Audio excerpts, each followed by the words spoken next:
Dios nos bendiga. Muy bien. Les voy a pedir que me acompañen en la palabra del Señor al Evangelio según San Lucas, capítulo 4. Vamos a estar leyendo en Lucas capítulo 4.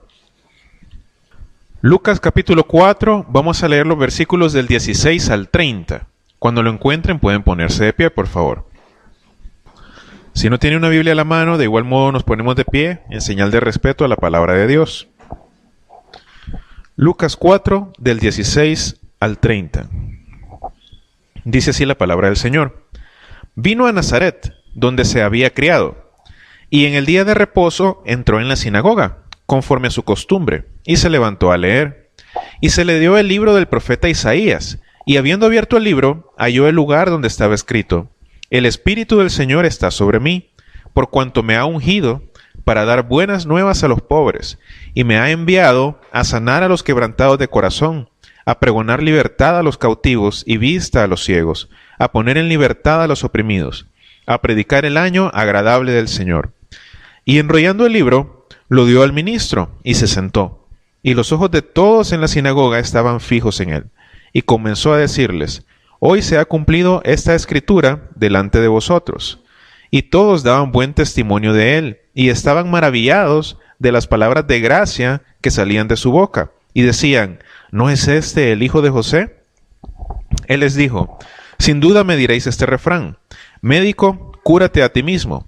De tantas cosas que hemos oído que se han hecho en Capernaum, haz también aquí en tu tierra. Y añadió: De cierto os digo que muchas viudas había en Israel en los días de Elías, cuando el cielo fue cerrado por 3 años y 6 meses, y hubo gran hambre en toda la tierra. Pero a ninguna de ellas fue enviado Elías, sino a una mujer viuda en Sarepta de Sidón. Y muchos leprosos había en Israel en tiempo del profeta Eliseo, pero ninguno de ellos fue limpiado, sino Naamán el sirio. Al oír estas cosas, todos en la sinagoga se llenaron de ira. Y levantándose, le echaron fuera de la ciudad, y le llevaron hasta la cumbre del monte sobre el cual estaba edificada la ciudad de ellos, para despeñarle. Mas él pasó por en medio de ellos y se fue. Oremos. Señor, te damos gracias una vez más por tu palabra. Gracias, Señor, porque podemos estar aquí reunidos, Señor, con nuestros hermanos y hermanas. Te bendecimos, Señor, por este día hermoso que nos has dado. Gracias porque nos has dado salud y la posibilidad de estar aquí. Te pedimos, Señor, que en este momento que abrimos tu palabra, la escuchamos, Señor, y nos proponemos estudiarla. Te pedimos que seas tú el que hable a nuestros corazones, Señor, que podamos encontrar esa palabra que necesitamos, Señor, que pueda llegar como agua fresca, Señor, como agua viva a nosotros, y que pueda nutrirnos, Señor, fortalecernos, edificarnos, redarguirnos también. Te pido, Señor, que tú hables a mis hermanos, Señor, que yo solo sea un instrumento tuyo, Señor, y que no sean mis palabras sino las tuyas las que salgan de mi boca, por favor. En el nombre de Jesús. Amén. Muy bien, pueden tomar asiento.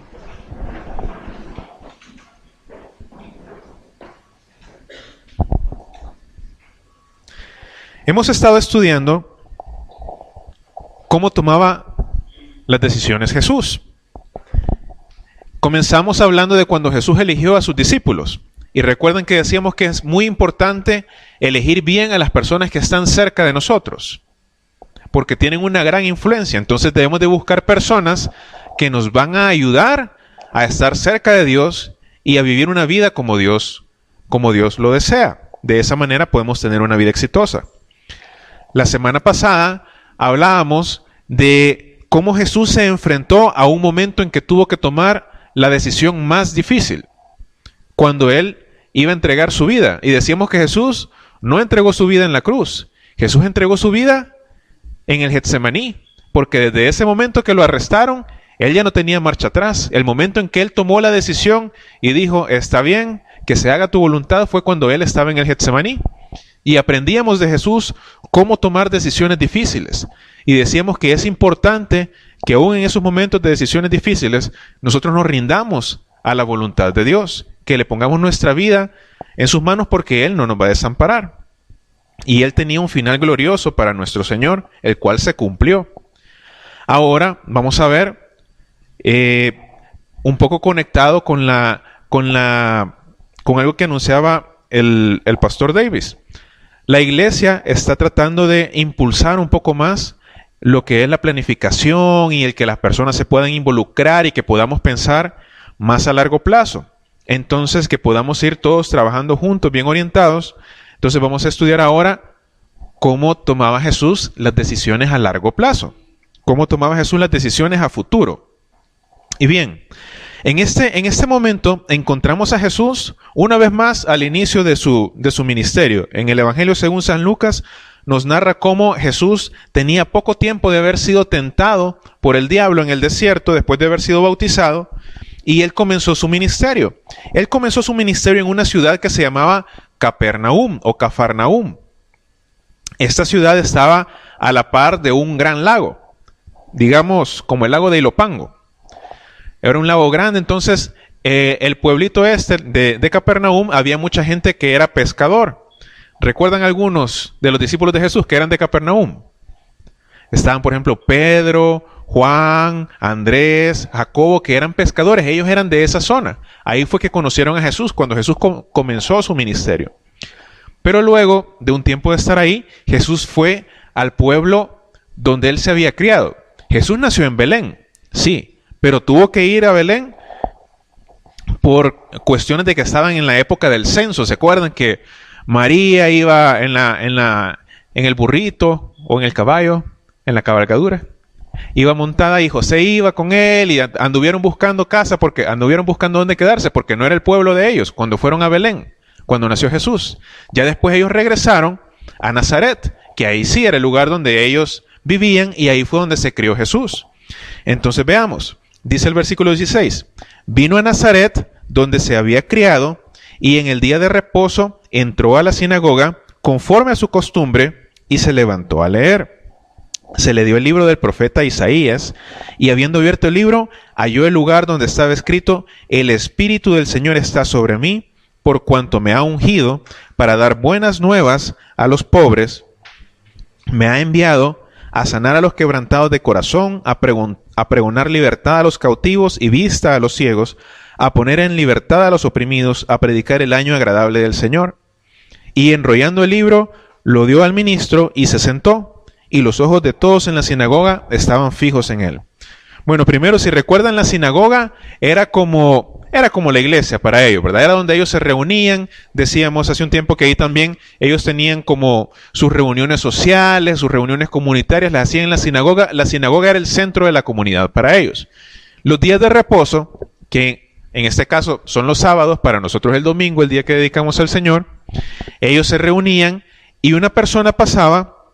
A veces en la sinagoga había un maestro residente, por así decirlo, digamos un pastor que estaba de fijo, de planta. Él se encargaba de dar el mensaje. Pero si no era ese el caso, como en los pueblitos pequeños, por ejemplo, aquí en Nazaret, era un pueblo pequeño, ellos invitaban a maestros, a rabinos que andaban, en ese tiempo se daba mucho, que andaban los maestros o los rabinos predicando de pueblo en pueblo. En el caso del Señor, cuando dijeron, bueno, ha venido Jesús, ellos lo conocían, ahí se había creado, pero ellos habían escuchado que Jesús había comenzado a predicar, entonces le dijeron, mire, ¿quiere pasar? Entonces le dieron el rollo, Jesús buscó esta porción del profeta Isaías y después dice que se sentó, ¿verdad? Entonces, porque no es que leyó la Biblia y después, vaya, oye, ¿y qué va a predicar? No, sino que ellos tenían la silla enfrente donde se sentaba el maestro, el que iba a enseñar. Entonces por eso dice que se sentó, está un poquito más arriba, ¿verdad? Aquí no me miren. Se sentó y todos estaban pendientes, viéndolo, qué va a decir, qué va a enseñar. Esta palabra que el Señor leyó era un texto importante, era un texto mesiánico, hablaba sobre el Mesías que iba a venir. Cuando el profeta estaba diciendo, el Espíritu del Señor está sobre mí, por cuanto me ha ungido para dar buenas nuevas a los pobres, me ha enviado a sanar a los quebrantados de corazón, a pregonar libertad a los cautivos, vista a los ciegos y poner libertad a los oprimidos. El profeta no estaba hablando de sí mismo. Isaías, cuando escribió esto, siglos antes, estaba hablando de cuando Jesucristo iba a venir. Y la gente se le quedó viendo y él les dijo, hoy se ha cumplido esta escritura delante de vosotros. O sea que esto que había dicho Isaías se estaba cumpliendo ahí porque había venido el Mesías, el Salvador prometido. Ahora, estamos aprendiendo sobre Jesús, sobre tomar decisiones a largo plazo. Y es interesante ver que desde el inicio de su ministerio, Jesús sabía claramente para qué lo había mandado Dios a la tierra, para qué había venido Él. Él había venido, dice, en el versículo 18, me ha ungido para... Es interesante. Quiero detenerme ahí en ese pedacito nada más. El Mesías, el ungido del Señor, que es lo que significa la palabra Mesías, tenía un propósito. Él vino para algo. Y Jesús sabía exactamente para qué había venido a la tierra. Ahora yo le pregunto a usted, ¿usted está aquí con un propósito? Amén. ¿Y sabe cuál es ese propósito? Porque si no sabe cuál es el propósito con el que el Señor lo puso acá, entonces ¿qué pasa? ¿Para dónde vamos? Es importante que nos demos cuenta de lo que Jesús hacía. Miren, más adelante dice en el versículo 18 siempre, me ha ungido para dar buenas nuevas a los pobres. Me ha enviado a sanar a los quebrantados de corazón. Jesús sabía que Dios lo había enviado con un propósito claro. Lo había ungido para tener un resultado. Y eso es lo que debemos de aprender del Señor. Eso es lo que debemos de aprender del Señor, que desde el principio Él sabía qué es lo que quería lograr.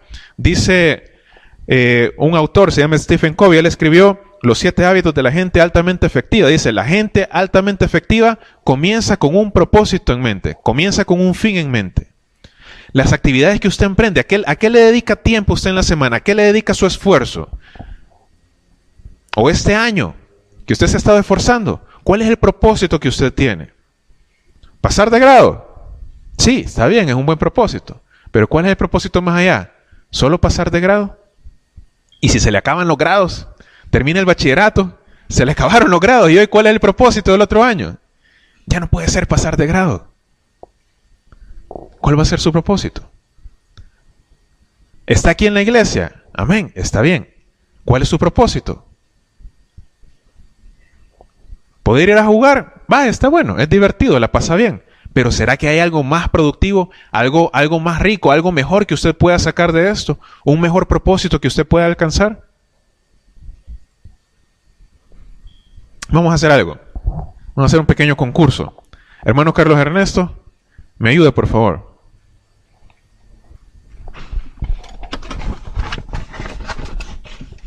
Gracias, hermano. Aquí tengo 4 limones. Vamos a ver. Necesito 4 voluntarios o voluntarias. Para chupar, no van a chupar el limón. ¿En cuántos pedazos puedes partir un limón? 4. 4. Vale, vamos a ver. Pase.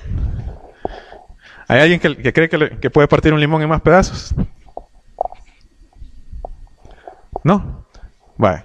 Pues hay el que los cache. Aquí los primeros 4 que están en fila, va. Más fácil, va. Antes que salga alguien golpeado. Se acabaron a tiempo, dice. Pasen. Aquí tengo. Este segmento de la predicación está patrocinado por... Aquí tengo 4 herramientas que vamos a usar para el concurso. 1, 2. Menos mal que no me cayó el corvo. 3, 4. Pueden elegir.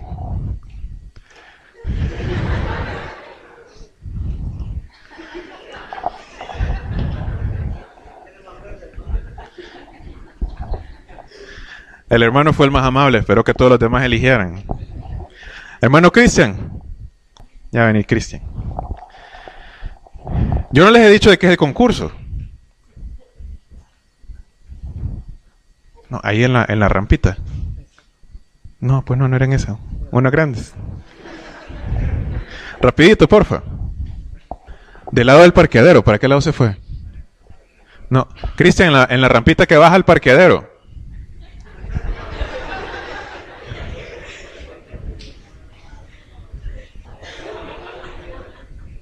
Hoy sí. Gracias, hermano Cristian. Yo no les dije de que el concurso. Yo le pregunté en cuántos pedazos puede partir un limón. Y les dije, vamos a hacer un concurso. Pero no les dije de que el concurso, o les dije, el concurso es de partir limones. Así dije yo. No. El concurso es de partir la rama.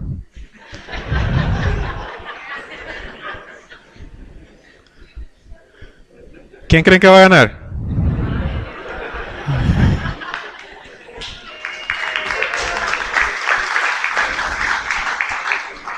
Pueden sentarse, que si no el hermano Juan Carlos me va a regañar, vamos a dejar toda chachaqueada la mesa. Ustedes asumieron que el concurso era de partir limones. A propósito, yo lo hice, ¿verdad? Mi hermana prima es mi hermana y es mi prima. Sí, porque es mi hermana en Cristo, pero es mi prima en la sangre. Ella dijo, el concurso es de chupar limones. No. Pero fue la única que me preguntó de qué es el concurso. El concurso era de partir ramas. Entonces, ¿qué pasa? Cuando nos disponemos a hacer algo, elegimos las herramientas, me preparo, digo, yo voy a ganar, dijo aquí David, ¿verdad? Y dijo, primero lo agarré yo, ya estuvo, ya gané. Pero no sabía a qué se iba a enfrentar, no sabía para qué se tenía que preparar. Ahora yo les pregunto, ¿será que Jesús sí sabía a qué dificultades se iba a enfrentar? ¿Para qué se tenía que preparar? ¿Y será que le cayó así la Biblia del cielo y ahí estaban los 4 evangelios y ahí leyó que era todo lo que tenía que hacer y así se preparó? ¿O será que él dedicaba tiempo con su padre a la oración, al estudio de la palabra, a prepararse de diferentes maneras para poder enfrentarse a la misión que él tenía? ¿Verdad que sí? Entonces, ¿qué es lo que podemos aprender nosotros? Tenemos que... Mire, ¿cuántas vidas tenemos?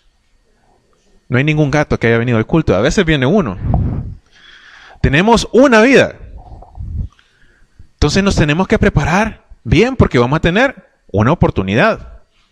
¿Sí? Aquí no es como cuando estamos jugando Mario, vea, que me fui en el hoyo, a la otra paso con más cuidado. Aquí si me voy en el hoyo ya estuvo. Voy a tener que vivir con las consecuencias. Jesús, él se había preparado, fíjense, para la misión que él tenía. ¿En qué lo encontramos? En varias cosas. Primero, una cosa interesante. ¿Cuál era la profesión de Jesús ahí en Nazaret? Carpintero o albañil, depende. Era una de esas dos. Más probable que era albañil por cómo se traduce. En Europa, cuando tradujeron la Biblia, lo tradujeron carpintero porque los carpinteros eran los que hacían las casas. Pero aquí donde nosotros son los albañiles. Entonces, es muy probable. No es seguro 100%, pero es muy probable. Ahora, en esa época, en esa región, los carpinteros o los albañiles no sabían leer. No era parte necesaria de su preparación. Ellos sabían cómo cortar la piedra, sabían cómo pegarla, sabían cómo preparar el barro. Sí, pero no sabían leer. Ahora, ¿Jesús sabía leer?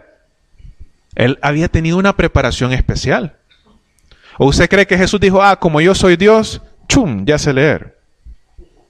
¿Verdad que no? La vez pasada vimos cómo Jesús nos enseñaba cuando él estaba en el Getsemaní, que él tenía un camino fácil de hacer las cosas. Él podía decir, yo puedo bajar ahorita que vengan 100,000 ángeles a defenderme. Pero no lo hizo. Él se fue por el camino difícil. Y si Jesús vino para darnos un ejemplo de cómo vivir, entonces yo le aseguro que Jesús se fue por el camino difícil. Jesús aprendió como nosotros podemos aprender. Él le dedicaba tiempo. Los muchachos en Palestina en esa época le tenían que dedicar tiempo al estudio de la palabra también. Los que tenían potencial para convertirse en maestros, los que se identificaban, así como Jesús lo vieron, desde que tenía 12 años, que él se ponía a discutir con los maestros de la ley, a preguntarles cosas así, los hacían que estudiaran más, que estudiaran la palabra, que la memorizaran, que la aprendieran, que leyeran. Entonces Jesús se había preparado, no solamente espiritualmente, sino que también académicamente. Jesús se había preparado académicamente, entonces él estaba preparado y sabía cuáles eran sus metas, cuáles eran los objetivos que él quería lograr. Él había venido a liberarnos. Él dice, mire, Él me ha enviado para dar nuevas buenas a los pobres, a sanar a los quebrantados de corazón, a pregonar libertad a los cautivos, vista a los ciegos y poner en libertad a los oprimidos, a predicar el año agradable del Señor. Jesús sabía que había venido y Él se había preparado para eso. ¿Qué pasa cuando un equipo de fútbol juega sin estrategia? ¿Ya han visto jugar a los niños de primer grado, de primer, segundo grado? ¿Qué pasa? Tiran la pelota para allá, ¡eh! Ahí van todos los niños, ¿verdad? Tiran la pelota para el otro lado, ¡eh! Ahí van todos. Y hay unos que nunca le pegan a la pelota. Sí, de esos era yo, solo andaba corriendo ahí detrás. Era raro que le alcanzaba a pegar a la pelota. Pero ¿qué pasa? A veces así vamos en la vida. Sino que pasó algo por aquí, que tengo que arreglar eso, ¡ey! Tengo que ir ahí. Y ahí andamos apagando incendios, ¿verdad? Y después que tengo un problema aquí, que no sé qué. Pero no tenemos una estrategia. ¿Cómo está jugando usted su vida? ¿Cuántos partidos va a tener? Aquí no hay partido de ida y partido de vuelta. ¿Verdad que no? Un partido va a tener. Y lo va a jugar con estrategia. Ayer ganó Alemania, ¿verdad? Y ganaron por la arrolladora cantidad de chiripa. No, Alemania es un buen equipo, pero ganaron de chiripa. Si ya se fueron 18 penales tuvieron que tirar, ¿verdad? No se ponían de acuerdo, ¿quién? Ya estaban a punto de tirar la moneda. Pero para el mundial pasado, para el mundial de Brasil, también ganó Alemania. Y no les traje hoy la presentación, pero se acuerdan que yo les comenté que los alemanes habían puesto un lugar especial para entrenarse en Brasil, que lo habían elegido para poderse ir a preparar, para estar acostumbrados, aclimatados a la temperatura de Brasil, que ellos habían buscado un lugar que estuviera céntrico, ellos sabían en qué estadios podía tocarles jugar, entonces ellos buscaron un lugar que estuviera más o menos céntrico para que en cualquier estadio que estuvieran no tuvieran que hacer un viaje muy largo, sino que no llegaban muy cansados al estadio. Ellos habían estado preparando ese equipo por años, no se habían preparado en cuestión de meses y ellos venían con una estrategia clara. Eso les permitió vencer a Brasil en su propio terreno. Ellos venían de un país helado, pero ya estaban aclimatados. No fue ventaja para los brasileños el clima. ¿Por qué? Porque ellos tenían una estrategia. Entonces, si un equipo juega con estrategia, tiene más posibilidades de vencer. Pero el equipo tiene bien clara cuál es la meta. ¿Cuál es la meta del fútbol? Ganar, ¿pero cómo? Metiendo goles, ¿verdad? Es clara la meta. Ahora, en su vida, ¿cuál es la meta que usted está buscando? ¿Es así de clara? ¿O todavía va a ver qué va saliendo? Porque si va así, sin un plan claro, sin estar bien definido de qué es lo que quiere lograr, va a poder lograr una victoria. Si ni siquiera sabe cómo es una victoria, ¿cómo la vamos a poder lograr? Tenemos que saber qué es lo que el Señor quiere de nosotros. Continuemos viendo. ¿Qué otra cosa hizo Jesús para estar preparado? Él se formó, decíamos, espiritualmente. Él se formó académicamente. Mire qué más dice. En el versículo 22 íbamos. Y todos daban buen testimonio de él, y estaban maravillados de las palabras de gracia que salían de su boca, y decían, ¿no es este el hijo de José? Esa era la gente que habían visto a Jesús crecer. Lo conocían desde que estaba chiquito. Tal vez tenía unos 2 años o menos cuando regresaron de Egipto y se fueron a Nazaret. Por ahí andaba, no estaba tan grande. Y ahí lo habían visto crecer. Y todos daban buen testimonio, buenas referencias de él. Y cuando nosotros estábamos chiquitos, la gente que nos conocía decían, este bicho es Malía, ¿va? Esta niña es tremenda. O daban buen testimonio de nosotros.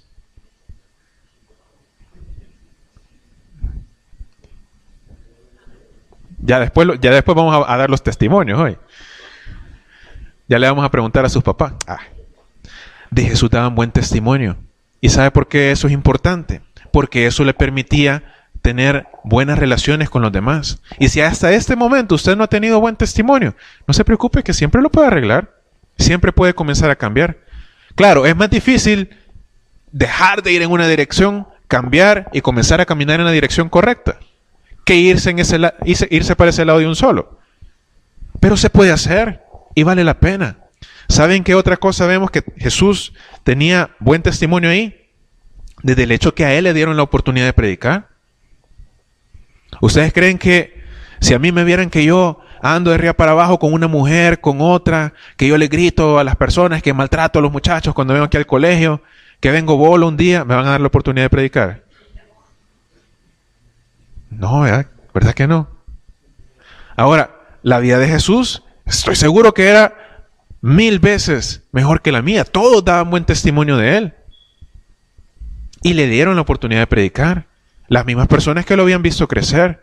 Entonces vemos que Jesús se había preocupado no solamente por su formación, no había pensado solo en él, sino que también en la relación que él tenía con las demás personas. ¿Cómo es su relación con las personas que están cerca de usted? Con sus padres, con su familia, con sus vecinos. Pueden dar buen testimonio de usted. Desde que usted aceptó a Cristo, han comenzado a ver un cambio en usted. ¿Por qué? Porque eso nos trae oportunidades. El hecho de tener buenas relaciones con las personas nos permite ayudarles a las personas y también que las personas nos ayuden. Jesús, parte de su meta era venir y predicar el año agradable del Señor. Y a Jesús le dieron el púlpito. ¿Por qué? Porque todos daban buen testimonio de él. Si Jesús se hubiera preparado y él fuera muy bueno, pero no dieran buen testimonio de él, no le hubieran dado el púlpito. No habría podido cumplir su propósito. Entonces, es también importante cultivar buenas relaciones y que los demás tengan una buena imagen de nosotros. Hay quienes dicen, no, a mí no me importa lo que los demás piensen, yo sé lo que yo soy. Mire, está bien. Lo que los demás piensen no debe de definir quién somos nosotros, pero sí debe de ser importante. Porque como cristianos, nosotros debemos de ser un reflejo de Cristo en el mundo. No van a definir mi identidad. Ellos no me van a decir quién soy yo. Pero tampoco voy a permitir que anden hablando mal de mí. Porque si andan hablando mal de mí y yo les doy motivos, es pecado. Yo estoy permitiendo que ellos profanen el nombre de Cristo. Porque están diciendo, ve, este es cristiano y mira.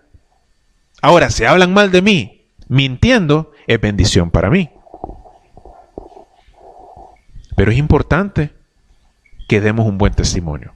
Es importante que demos un buen testimonio delante de los demás.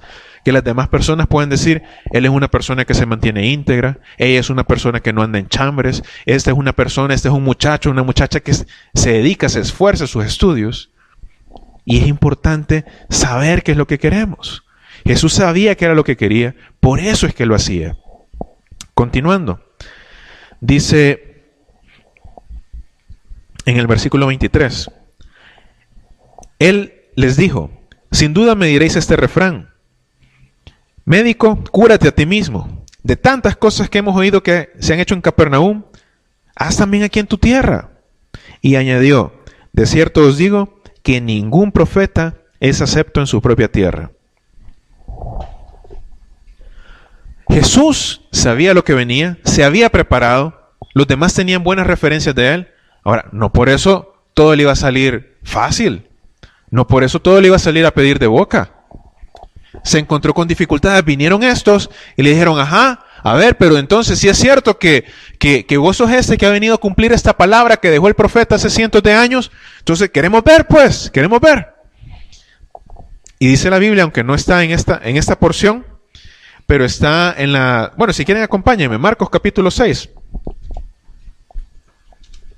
Marcos está cabal antes de Lucas, que es la porción paralela donde el Evangelio de Marcos narra lo que sucedió aquí.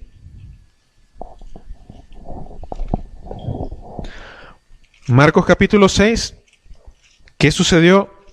Da un poquito más de detalles, miren. En el versículo 4, 6:4 dice, mas Jesús les decía, no hay profeta sin honra sino en su propia tierra y entre sus parientes y en su casa, la misma porción que estábamos leyendo. Y dice, miren, versículo 5, y no pudo hacer allí ningún milagro, salvo que sanó a unos pocos enfermos, poniendo sobre ellos las manos. Y estaba asombrado, Jesús, ¿verdad?, de la incredulidad de ellos, y recorría las aldeas de alrededor, enseñando. Entonces, ¿qué pasó? Jesús vino a su tierra, Jesús vino a predicarle a la gente que lo había visto crecer, ellos tenían buen testimonio de él, Jesús conocía, pero dice que no pudo hacer muchos milagros ahí. O sea que, aún Jesús fue detenido, tuvo dificultades, a pesar de que él estaba preparado por las demás personas. Y eso es algo que tenemos que tener claro. No por el hecho de que andamos buscando la voluntad de Dios, no por el hecho de que me he esforzado en tener un buen testimonio, en cultivar una buena relación con los demás, significa que no voy a tener problemas. Y me voy a frustrar cuando no voy a alcanzar lo que yo quiero porque estoy teniendo problemas. Cualquier equipo que está bien preparado, poniendo el ejemplo ayer de Alemania, ellos venían bien preparados, un equipo, muchos de los miembros todavía de los que ganaron el Mundial, pero vinieron y se encontraron contra otro equipo que estaba bien preparado o no. Cuando jugaron Alemania contra Italia, pues sí. ¿Qué hubiera pasado si hubiera sido Alemania-El Salvador? Si hubieran ido a los 18 penales. 18 goles tal vez, ¿verdad? Nuevo récord de la FIFA. Sí, eso es lo que habría podido pasar. Entonces, ¿qué pasa? Mire, nosotros tenemos que conocer, tenemos que encontrar el propósito para el cual el Señor nos trajo acá, para el cual el Señor nos puso acá, y comenzar a trabajar en base a eso. Ahora, eso no quiere decir que todo nos va a salir un solo chollón para abajo, ¿verdad? Como que es deslizadero, no. Van a haber dificultades. Jesús se enfrentó a dificultades. Es más, la situación se puso tan difícil para Jesús cuando Él les dijo sus verdades, miren, sin faltarles el respeto, Él les dijo, miren, yo estoy aquí en mi propia tierra y ustedes están evitando que mi ministerio se cumpla porque están dudando de lo que yo puedo hacer. Dice que Él les puso dos ejemplos del Antiguo Testamento. Cuando hubo una sequía en todo Israel y el profeta que Dios había enviado en ese momento se tuvo que ir a otro lugar, fuera de Israel, y allá llevó la bendición. El otro caso, cuando el profeta Eliseo sanó a Naamán el sirio, en lugar de sanar algún enfermo de acá. Entonces, ¿qué les estaba diciendo él? Que miren, que si ustedes no quieren la bendición, Dios va a enviar la bendición para otro lado. Entonces, no nos preocupemos si cuando estamos tratando de hacer la voluntad de Dios, buscando el plan de Dios para nosotros, nos encontramos dificultades. Jesús se encontró dificultades cuando Él vino a hacer el plan de Dios. Y mire qué le pasó. Más adelante dice, versículo 28, al oír estas cosas, todos en la sinagoga se llenaron de ira, se enojaron, y levantándose lo echaron fuera de la ciudad, y lo llevaron hasta la cumbre del monte sobre el cual estaba edificada la ciudad de ellos para despeñarle. Al principio de su ministerio, agarraron toda la turba, agarraron a Jesús, y se lo llevaron arriba para tirarlo de un bordo. ¿Y qué pasó? Versículo 30 dice, mas él pasó por en medio de ellos y se fue. ¿Ustedes creen que si una multitud de personas, una turba viene y agarra a alguien y lo van arrinconando y lo van arrinconando y lo llevan hasta la punta y ya está ahí que no tiene para dónde, se va a poder escapar? Era más fácil escaparse cuando estaban en la ciudad, pero ya lo habían llevado hasta arriba. Pero Jesús pasó en medio de ellos. ¿Por qué? Porque Dios estaba con él. No había llegado su tiempo. El plan no se había cumplido todavía. Entonces Jesús estaba haciendo la voluntad de Dios. Se encontró dificultades, pero cuando estuvo en el momento de apuro, de una manera milagrosa, Dios vino y le abrió el camino para que él pudiera llegar, para que él pudiera salir de ahí, para que él pudiera salir de ese problema y continuar con el plan que Dios tenía para él. Si nosotros estamos claros en buscar la voluntad de Dios para nuestras vidas y nos esforzamos en buscar la voluntad de Dios para nuestras vidas, en cumplirla, vamos a encontrar dificultades, pero cuando nos sintamos arrinconados, Dios va a dar el camino. Él va a abrir el camino. Yo me imagino que ahí algo sucedió. Ellos vieron algo en Jesús, la gente se detuvo, se apartaron y Jesús pasó en medio de ellos. Después de que estaban a punto de matarlo, de aventarlo de un precipicio, Jesús pasó en medio de ellos. Así de milagroso es Dios. Él puede abrir un camino en medio del mar. Él puede abrir un camino en medio de una multitud. Él puede abrir un camino con esa persona que se está oponiendo a usted. Con ese, qué sé yo, si hay un grupo de personas que están tratando de hacerle mal, si hay un jefe que está tratando de verlo de alguna manera más, si tiene un vecino Dios puede abrir un camino ahí, si usted se mantiene firme y va caminando en el plan que Dios tiene para usted. Entonces, lo importante a todo esto Es que Jesús sabía para dónde iba. Jesús sabía cuál era su propósito. Entonces es importante que nosotros podamos saber qué es lo que Dios espera de nosotros. ¿Por qué Dios nos puso aquí? ¿Estamos trabajando en base a eso? ¿O solamente vamos viendo qué va saliendo? Así va a ser difícil poder cumplir la voluntad de Dios en nosotros. ¿Podemos ir pasando el día? Sí, se puede vivir así. Pero no vamos a lograr un resultado victorioso si no tenemos algo en mente desde el principio. Entonces, después de orar nos vamos a reunir en grupos y vamos a hablar un poco sobre esto. ¿Cómo podemos identificar eso que Dios quiere para nosotros? Es importante encontrarlo. ¿Cómo lo hizo Jesús? Sabemos que Jesús se preparó. Sabemos que Jesús estudió. Sabemos que Jesús cultivó buenas relaciones. Entonces es importante que sepamos hacia dónde vamos. La iglesia está trabajando cada vez más en eso. Ya desde hace más de un año comenzamos a trabajar con el programa de Iglesia con Propósito. De Iglesia con Propósito. Y ahorita viene el primer retiro de membresía, donde en el área espiritual nos va a ayudar a identificar, a conocer cómo está trabajando la iglesia. La iglesia tiene un propósito también y para alcanzarlo tiene un plan. Ahora en su vida, ¿cuál es el propósito más importante que puede lograr? ¿Un título universitario? Sí, ese es un buen propósito para lograr. Pero ¿es eso lo más importante? ¿Tener una familia? ¿Que nuestros hijos se superen? Todos son buenos propósitos. Pero hay un propósito. Hay una diferencia entre los propósitos que son para este mundo y los propósitos que son eternos. ¿Cuáles son los más valiosos?